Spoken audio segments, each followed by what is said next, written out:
ನಮಸ್ತೆ ಪ್ರಿಯ ವೀಕ್ಷಕರೇ, ನಾನು ಎಸ್ ವಿ ಚಂದ್ರಕಲಾ ಶಿವಮೊಗ್ಗ. ನೀವೀಗಿಲ್ಲಿ ನೋಡ್ತಿರುವುದು ಹೆಸರು ಬೇಳೆ ಅಕ್ಕಿ ಉಪಯೋಗಿಸಿ ಮಾಡುವಂಥ ಒಂದು ಸಿಹಿ ಹುಗ್ಗಿ.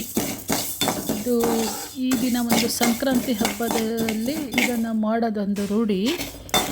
ಹೆಸರು ಬೇಳೆ ಮತ್ತು ಅಕ್ಕಿನ ಸ್ವಲ್ಪ ಬೆಚ್ಚಗೆ ಹುರ್ಕೊಬೇಕು. ಅದು ಹಸಿ ವಾಸನೆ ಹೋಗೋಲ್ಲಿವರೆಗೆ ಒಂದು ಸ್ವಲ್ಪ ಗಮ್ಮನ್ನಷ್ಟು ಹುರ್ಕೊಂಡ್ಬಿಟ್ಟು ಅದು ಎರಡನ್ನು ಮಿಕ್ಸ್ ಮಾಡ್ಕೊಂಡು ಹುರಿದು ಸ್ವಲ್ಪ ನೀರಲ್ಲಿ ತೊಳ್ಕೊಬೇಕು. ಹಾಗೆ ನೀರು ಒಂದು ಕಡೆ ಕುದಿಯೋಕ್ಕೆ ಇಟ್ಕೊಂಡು ಬೇಕಾದ್ರೆ ಒಂದು ಸಣ್ಣ ಕುಕ್ಕರಲ್ಲಿ ಒಂದು ಸಣ್ಣ ವಿಷಲ್ಲು ಮಾಡಿಸ್ಕೊಬೋದು.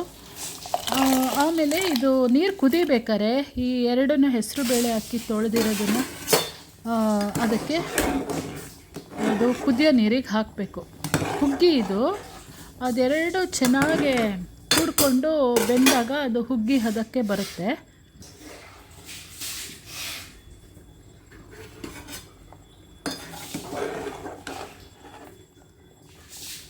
ಚೆನ್ನಾಗಿ ಹಣ್ಣಾಗಿ ಬೇಯಬೇಕದು ಹೆಸರು ಬೇಳೆ ಮತ್ತು ಅಕ್ಕಿ. ಆನಂತರ ಒಂದು ಸ್ವಲ್ಪ ಗೋಡಂಬಿ, ಬಾದಾಮಿ, ದ್ರಾಕ್ಷಿ, ನಮಗೇನು ಡ್ರೈ ಫ್ರೂಟ್ಸ್ ಹಾಕಬೇಕು ಅನಿಸುತ್ತೆ ಅದೊಂದು ಸ್ಪೂನ್ ತುಪ್ಪದಲ್ಲೇ ಅದು ಹುರ್ಕೋಬೇಕು.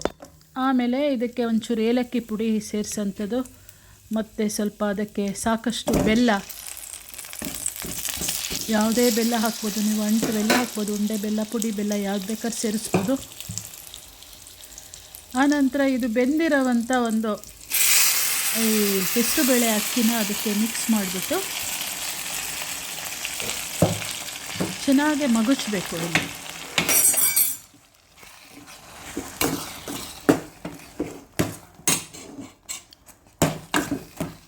ಆಮೇಲೆ ಇದಕ್ಕೆ ಸ್ವಲ್ಪ ಹಾಲು ಹಾಕಬೇಕು.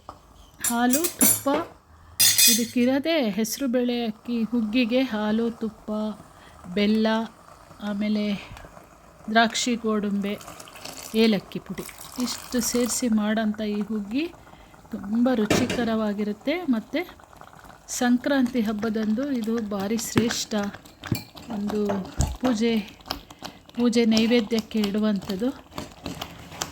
ಸಾಕಷ್ಟು ತುಪ್ಪ ಹಾಕಬೇಕು, ಒಂದು 3-4 ಸ್ಪೂನು. ಅದು ಕುದಿ ಬರಬೇಕಾರೆ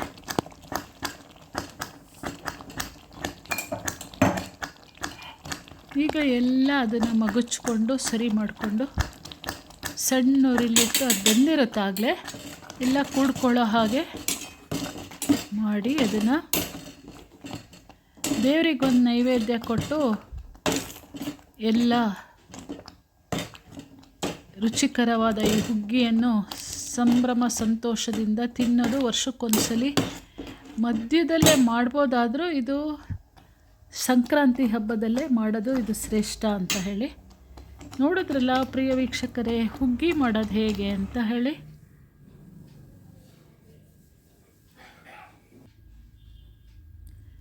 ಹಾಗೆ ದೇವರಿಗೆ ನೈವೇದ್ಯದ ಜೊತೆ ಎಳ್ಳು, ಬೆಲ್ಲ ಎಲ್ಲ ಇಟ್ಟು ದೇವರಿಗೊಂದು ಭಕ್ತಿ ಭಾವದಿಂದ ನಮಸ್ಕರಿಸಿದ್ರೆ ನಮ್ಮ ಈ ಸಂಕ್ರಾಂತಿ ಹಬ್ಬದ ಸಂಭ್ರಮ ಮುಗೀತು ಅಂತ.